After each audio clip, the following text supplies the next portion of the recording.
America, I wrote this thing out. America, they have given away millions of acres of land to your friendly neighborhood white man. They have given millions of acres of land to poor whites who come from Europe, Poland, Italy, things of that nature. And they've done this, and they have somewhat prospered when you look at it. America provided European peasants with an economic foundation. Not only did America give away land, but they provided financial funding. I'm going to show y'all that that's exactly what they did, because a lot of times you'll go to work or be at school, and whites will tell you, work hard, pull yourself up by your bootstraps like my ancestors did, and you can be successful in society. Okay, The Columbia History of the World. Okay, editors John A. Garrity, Peter Gay, by Harper & Row Publishers. Now, let's go inside the book. Notice where I have it underlined. It says the massive influx into America between 1830 and 1924 of some 35 million immigrants, and large majority of them men and women in their 20s and 30s, attracted by the greater opportunities and higher wages America offered. Let's go to the next page. Like all industrializing countries, America needed large amounts of capital for economic growth and for the social overhead of an urban technological society. Immigration played some part in meeting this need, willy-nilly.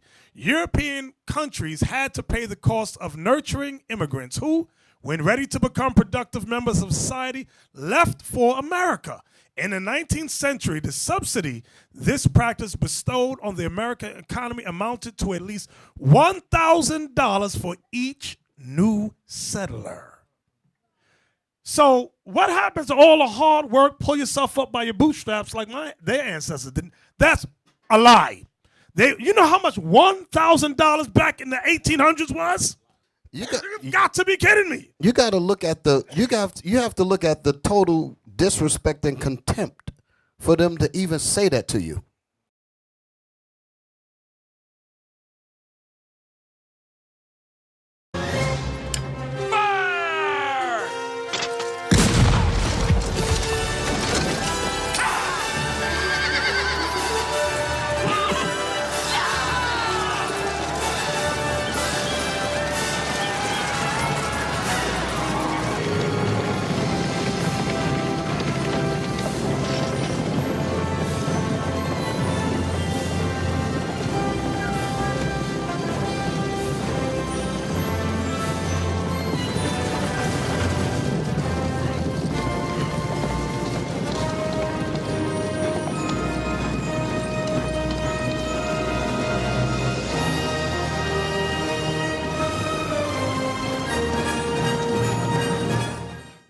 When you look at this here, and then you look around you and you see these magnificent structures and all of these nice homes and all of that stuff here, now you get the idea where it came from.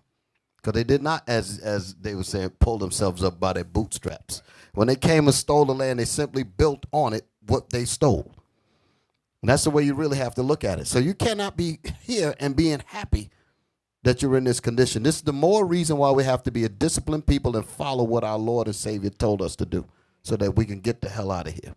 Exactly. Now let's see the next video, Abiel. I want to see, it flows too, Little House. Thought I might tell you a story. Oh, please, Pa. Little House on the Prairie, the deluxe remastered edition. Kansas, here we come. Experience all 9 seasons of the groundbreaking series. You like home? Good, because we got one now.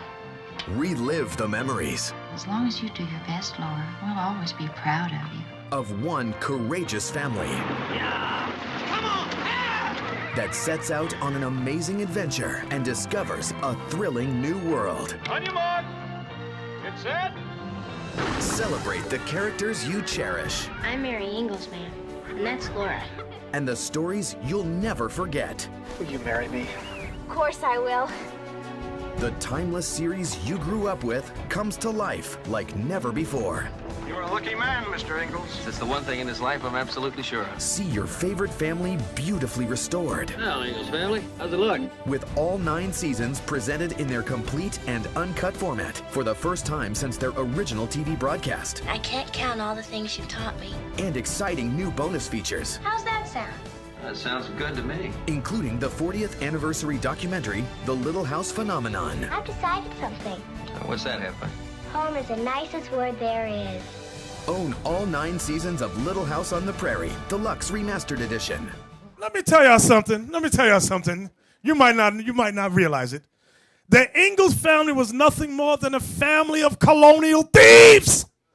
They were thieves. The whole family was thieves. Y'all didn't pick that up? They got $1,000. That's why I had to read this. I had to set it up like that. $1,000. They came over and now they settled with stolen land. And many people, black, white, Latin, everybody. I just love the Ingalls. No. Deuteronomy 19, verse 14. Thou shalt not remove thy neighbor's landmark, which they of old time have set in thine inheritance. So it was an inheritance not to be touched. Read it again. Thou shalt not remove thy neighbor's landmark, which they of old time have set in thine inheritance, which thou shalt inherit in the land that the Lord thy God giveth thee to possess it. So they took away something that was given to us by the Creator. Now read the one that the bishop said. Hey, I'm sorry, Deacon. That's the reason why that white man, Ronald Sanders, called America the Promised Lands. Because they understood. Edomites, they do That's study. right. That's why they call this land the Promised Land, because they're saying that Gad was promised this. That's the name of the book, Lost Tribes and Promised Lands. The person that gave those eyewitness accounts of the people he encountered in the land knew, according to what Deacon Yawasop is saying, that this was promised to these people. That's why he wrote that stuff there. Exactly. Read that. Deuteronomy 27:17. Cursed be he that What's that word? cursed be he that removeth his neighbor's landmark. So who said these white folks is blessed? God says they are cursed. And the black woman wants to marry her? The black man wants to marry her. The black man wants to marry the white woman? God says they are cursed. But you think that's all good in Jesus. No. Y'all are crazy. Did you finish that? Yes, sir. Can I give you another one, Bishop? Yeah. Y'all gonna love this. Give me Proverbs chapter 23, verse 10. Remember what you just read. Cursed be he that removeth his neighbor's landmark. Now look at this beautiful prophecy here. Proverbs chapter 23 and verse 10. Remove not the old landmark, and enter not into the fields of the fatherless. Because when they came to take us down, the first person to die was your father. That's right. They killed the men first. They massacred the men. Okay, there was a documentary on YouTube I was watching. I couldn't even finish it. It was a long documentary where they were speaking about Wounded Knee and a few other encounters. And they detailed it of little kids moved a little bit after they shot down the grown-ups, and they were just walking through shooting little kids in the head. Little kids were crawling under their mother to try to hide, and they would push the mother over, see the trembling child, and shoot the child. Read it again. Remove not the old landmark, and enter not into the fields of the fatherless. And this is why. Read on. For their Redeemer is mighty. He shall plead their cause with thee. And that's what we waiting on. That's what we waiting on. That's why we tell y'all don't get stupid and don't go rise up with no evil in your head saying y'all want to do things to people. The Most High is our Redeemer. He's mighty. And if you move on these people without his say-so, what you're saying is you don't believe in the scriptures. And you know what evidence of that, Deacon Asaph? When you read in the book of Numbers, when the Most High told the children of Israel to spy out the land, and Joshua and Caleb came back with a good report and said, we could take the land. But the other 10 men said, no, we can't take the land. So then the Most High was mad. So then sometime later, the men said, okay, let's go take the land. Moses said, don't go now. God is not with us. And they said, we're going to go anyway, and got put to death. Because you got to wait on the Most High's commands. You got somebody, Thon? Yes. Give me Sirach 34 and verse 21. About Elder mentioned earlier about how they're colonial thieves. They're also colonial murderers. Right. The Lord going to show you that now. Sirach, chapter 34 and verse 10. Now, in the book by Bartolome de las Casas, he quotes this scripture because he witnessed them killing our brothers and sisters on this side of the world and taking the land, the Spaniards. Read this. He that hath no experience. No, 34 verse 21. 34 verse 21. The bread of the needy is their life. He that defraudeth him thereof is a man of blood. Read again. The bread of the needy is their life. The bread of the needy is their life, meaning our food, this land was our life. Go ahead. He that defraudeth him thereof. He that takes it from him, go ahead. Is a man of blood. Read the next part. It's going to explain it again. He that taketh away his neighbor's living slayeth him. That's what they did on this side of the world. He that taketh away his neighbor's living slayeth him. Go ahead. And he that defraudeth the laborer of his hire that's what Nat Turner was responding to. They had us working for them for free, laboring in the land that was stolen, and they had us working it for them for free. Read it again. And he that defraudeth the laborer of his hire is a blood shedder. That's what he saw. He's a blood shedder. And therefore, if you live by the sword, you're going to die by the sword. Like Revelation 13:10 says. Exactly. Get Micah chapter 2. We got to realize the Bible is the greatest history and prophetic book on the planet Earth. There's no other equal to this book.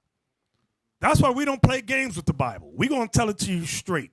Whether your feelings get hurt, sometimes your feelings need to get hurt. You got it for me, Captain? Micah chapter 2. Woe to them that devise iniquity and work evil upon their beds. And work evil on their beds while they're sleeping. Go ahead. When the morning is light. When they get up in the morning. They practice it. They practice it. They practice the evil they devised on their bed the night before. Go ahead. Because it is in the power of their hand. They had the guns. They had what's that special gun they had? The Gatling gun. They created all kinds of new weapons. Go ahead. And they covet fields. They what fields? Covet fields. Covet means to desire wrongfully. Covet that which is not yours. Go ahead. And take them by violence. How did they take the fields of America? By violence. That's who said this? God. This is what God is prophesying to us. Come on. And houses, and take them away. So they oppress a man and his house, even a man and his heritage. So this is an oppressive man. He oppressed us and he oppresses our house. Bishop, you know what's heavy about that?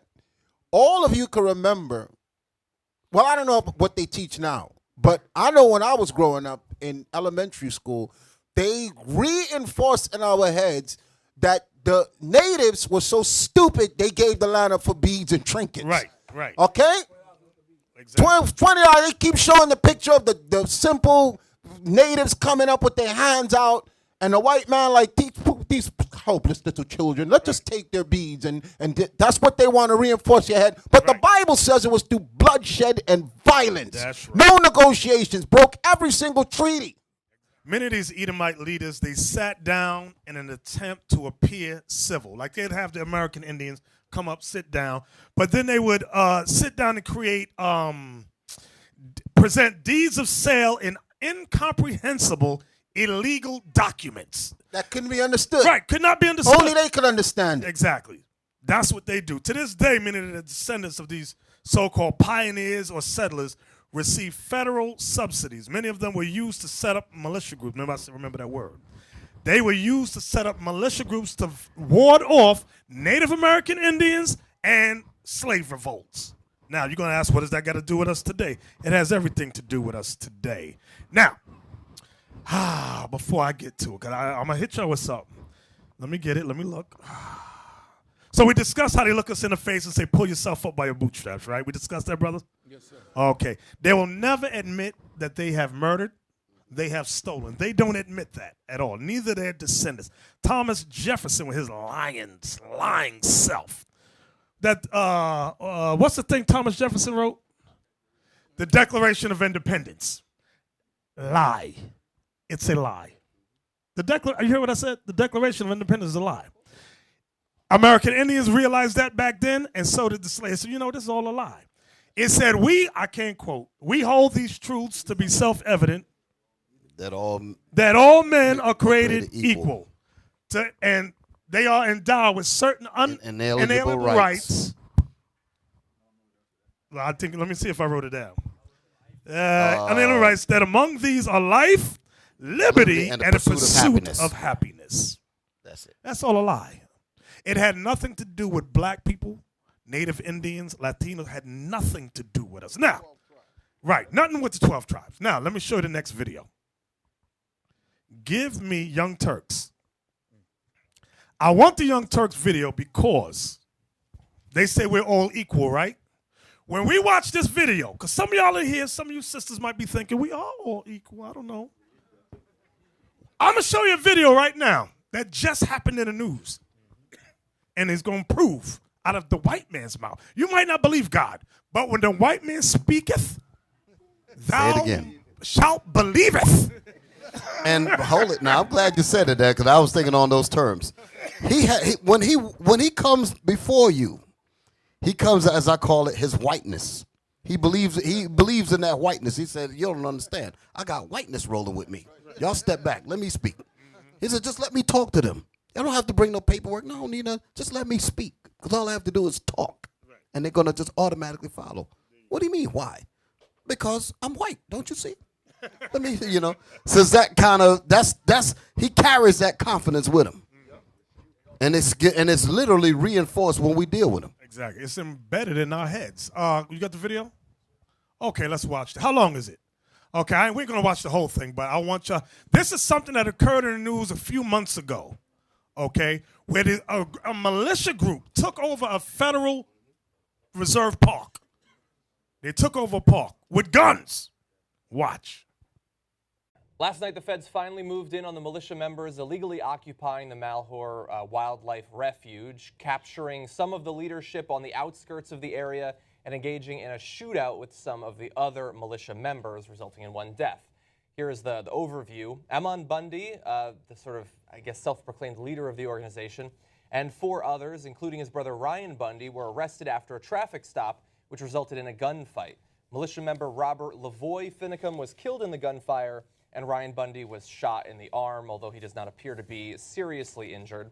2 other militia leaders were arrested separately, and a third, John Eric Ritzheimer, turned himself in to authorities in Arizona. He got there really fast. No, I'm joking. He'd been there before.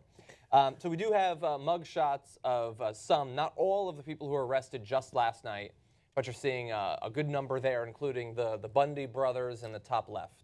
Yes. First of all, I'll just jump in right there with the last graphic that John had there. One of the militia leaders arrested in Arizona. What the hell is he doing in Arizona? Yeah. Like, this is amazing to me. Well, there have been crazy open borders basically this entire time. They're going into town. No, but they're buying supplies. They went and bought groceries.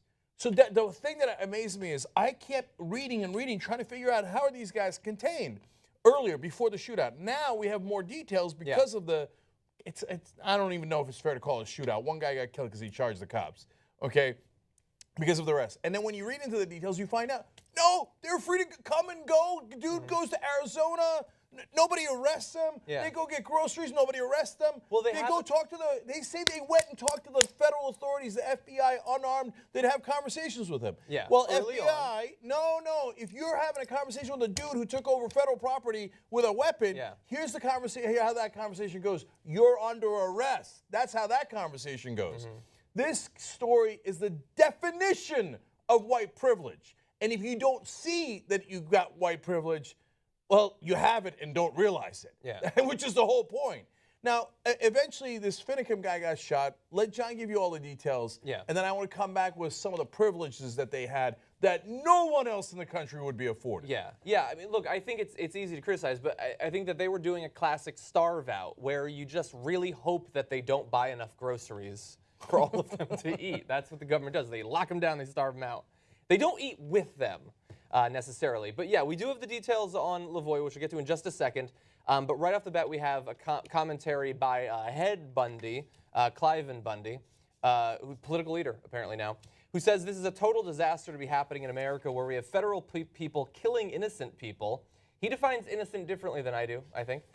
We believe that these federal people shouldn't even be there in that state and be in that county and have anything to do with this issue. Well, I feel that way about a different group than the federal people. I have some sons and other people there trying to protect our rights and liberties and freedoms, and now we've got one killed, and all I can say is he's sacrificed for a good purpose. Agree to disagree. on that. Now, in terms of the reaction from the militia members. So the militia members find out that Lavoie has been shot, and there's immediately both an uproar in the militia circles right there in Oregon and around the country, but then we also have sort of different ideas of exactly what happened to him, and it took a little while for the real story to come out. So first, here is video released by militiamen in Oregon when they find out that one of their own has been killed in a shootout with the police. Media has been ordered to leave. That means they're coming to kill us, and they don't want them to see that. They're going to murder all of us, and the medias are cowards. Stay and show the truth! Show the truth! Media's been waiting for a bloodbath this whole time we've been here. Now there's going to be one, and they're running. They're told to run because the feds don't want to know who's murdering us. American people better wake up, get here, and fight for your country. Right now, it is on. What you gonna do? What you gonna do when the militia comes after you, FBI? All you military that's been fighting for your country overseas, you can fight for your country right here in America. Get here, get some. This is history in the making. There are no laws in this United States now. This is a free-for-all Armageddon.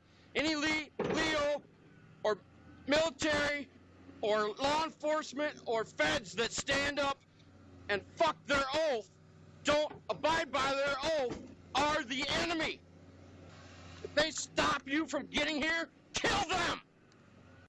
Okay, so just right off the bat, all of you who keep tweeting us and have been since the beginning that they haven't threatened anyone, even though they have almost every day in the interim, he just said to kill them if they try to stop you. If any authorities try to stop you, kill them. Kill them. So Could just you be clear. imagine? Be Drop clear. it. No, I'm done. Drop it. Drop it.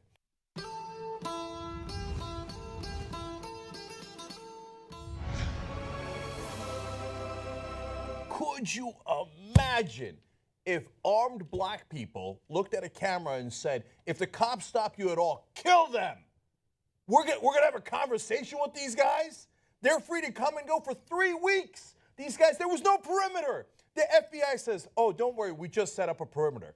Goddamn right I'm worried. Why didn't you set up a perimeter the first time that they captured a federal building armed, talking about how they're going to murder people who come and try to take it from them? That is theft of federal property. By the way, it is a sentence punishable for up to 10 years if you take any federal property above $1,000 without permission. That is exactly what happened here. They took fairly large federal property. And here these guys on camera say, we're going to murder the cops, right? If they come to get us, you stole shit, you criminal, you thug. You went and stole it with weapons, and now you see if you come to take it back, oh, I'm going to kill you, right? And then more people should come and be traitors to America while pretending to be patriots. Look at the white privilege here. And it's, by the way, not just white, it's right-wing privilege. Because if white left-wingers had taken over, environmental groups had taken over and said, oh, we're going to do this and we're going to do that, whatever it was, it doesn't matter if it's a Latino black group or it's just white, you know, Greenpeace or animal rights guys.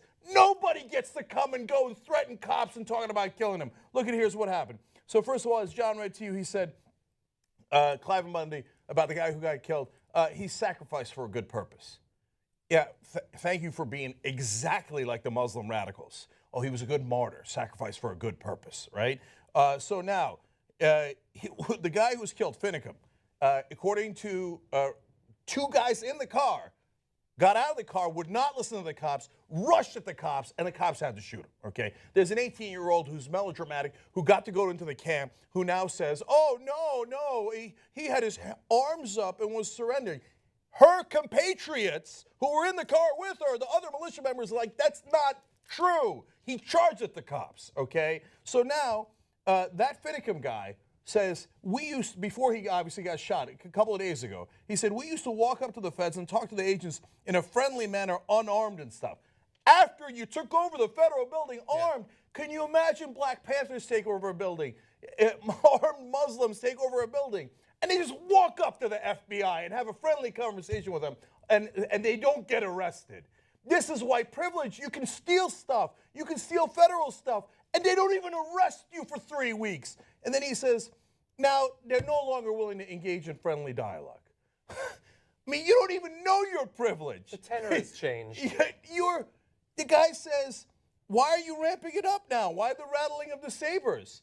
You ramped it up when you took the building with arms. He says, and we're saying, why be so unfriendly? Why? Why are you so threatening? Why be so unfriendly? Because you were threatening when you grabbed your assault weapons and took over the federal building and said, we will murder anyone who comes inside that is federal authorities or local authorities. That is the threatening part. But if you're white and right wing, you own, because the idea is I own the place. Yeah. Even if it's not mine, I'll just steal it, and now I own it, because that's the history of this country. And then you get mad because they aren't following the law. That's what that fat bastard No, you aren't following the law. I've got more. So why is that 18-year-old in the car the one making up the stories? According to other militia members, she's making up stories. Victoria Sharp. Yeah. Last week, her mother and 6 siblings came to sing for the militants. What the fuck are we doing? The FBI, local authorities, let people go in and out of the house. They let kids walk into the house to sing for them. Could you imagine Muslim radicals take over a federal building with weapons? Bring the kids. Oh, no, but to be fair, kids came in to sing for them, and we let them. Yeah. Are you fucking... No, you don't believe that. Even if you're the dumbest right-winger in the country, you don't believe that. You know that we would surround the building, we wouldn't let anybody in, we wouldn't let anybody out. But if you're white and right-wing, you get to do whatever the fuck you want. I mean, you've been stealing shit this whole history of the country, so you feel like, well, I'm entitled to steal other people's stuff, and I'm entitled to get away with it. I'm entitled to have my family join me. Okay. Sharp, the 18-year-old, not arrested. You're in a shootout with cops. Okay, she's 18 years old. You're telling me, you know, the black girls at that pool in Texas, you remember? We got thrown around. Right. They were teenagers. They were under 18. They're at a pool party. They get thrown around like this. You're a fucking black girl, so we throw you around like this. You're a white girl in a shootout with cops, and you walk away. You walk away. White privilege, you don't get it, because you feel like I own this country. I can do whatever the fuck I want. I can tell cops I'm going to murder them. I can have one of my buddies get in a shootout with the cops, and I walk the fuck away. You know how quickly she would have been put down, let alone arrested, if she was black, Latino, Muslim, or any other minority. Okay, put her aside. 2 of Eamon Bundy's bodyguards who were in the car were seized by the authorities, as they seized everybody, questioned, and then they let him go. Could you imagine? Oh, I've got a Muslim radical leader here who took a federal building with weapons, and his bodyguards with weapons in a shootout with cops. They go, oh, well, you were just bodyguards. You were just Muslim jihadi bodyguards. You're free to go, right? They were free to go. They're out right now. This is the definition of white privilege. And by the way, again, right wing, no way if it's a Greenpeace people or other people that they let them go. If it's a Berkeley no student, way. they get pepper sprayed from an inch away. We understand that. Oh, I mean, you're a protester on a college campus and you're left wing. You're protesting war. They're going to put you down. They're going to pepper spray you. They're going to mace you. They might shoot you. But they're not going to let you walk away if you're armed. Yeah. You know what, by the way, everyone involved in those cars, if they're not white right-wingers, you know what happens to them? Life sentence. You know why?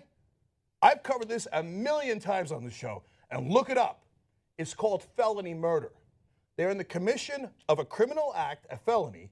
Someone gets shot and dies, and yes, it can be a person involved in committing the felony. This is the most classic case, an armed bank robbery. A guy goes in, his buddy gets shot by the cops, he gets a life sentence because someone died in the commission of that criminal act. Someone died. Finicum died.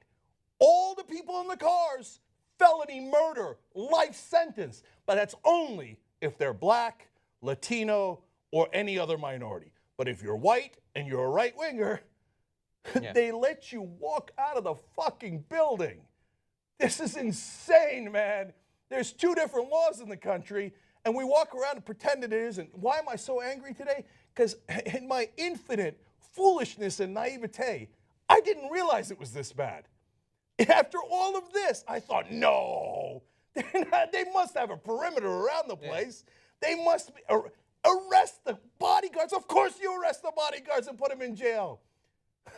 No, I was wrong. I was wrong. If you're white and right-wing in this country, you can do almost anything and get away with it. You know, Cliven Bundy, the dad who's talking about martyrs now, he still owes the government $1 million. It's like, I'm not paying it, and if you come to collect it, like we did last time, we'll shoot you in the head. Can you imagine a black man owes $10 rather than $1 million to the federal authorities or state authorities, and he says, no, you can't collect the $10 I owe you because I'll shoot you in the head if you do. And you have any idea how quickly he'd be put down? They would wait a month or so. Tamir Rice was a 12-year-old. He was a 12-year-old, for Christ's sake. He had a toy gun. These guys have real guns. Tamir Rice didn't say, I'll kill you. They never gave him a chance to speak. He was shot dead in 2 seconds. These guys have been saying for 3 weeks, he gets 2 seconds. They get 3 weeks of saying, we're going to murder you, we're going to murder you, we're going to murder you, and they still get away with it.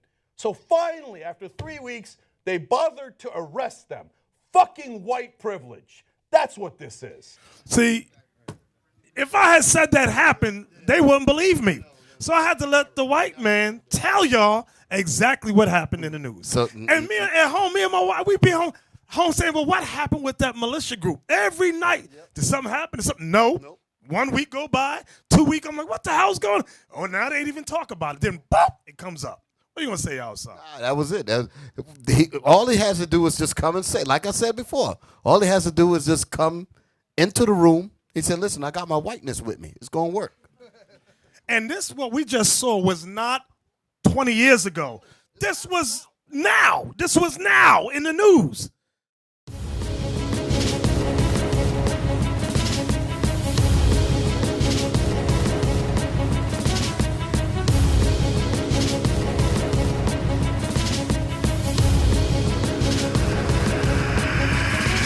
Shalom, Israel. I'm Elder Nathaniel of Israel United in Christ. YouTube likes to shut our channels down, as some of you have noticed, ever so often. Subscribing to join IUIC will assure you will always stay connected to our YouTube accounts. We want to do our best to make sure this truth gets out. Please click and join our subscriber YouTube channel called Join IUIC to stay linked to all of our videos. So again, please make sure you subscribe to this and join IUIC channel to get your latest updates from all our YouTube channels. Shalom.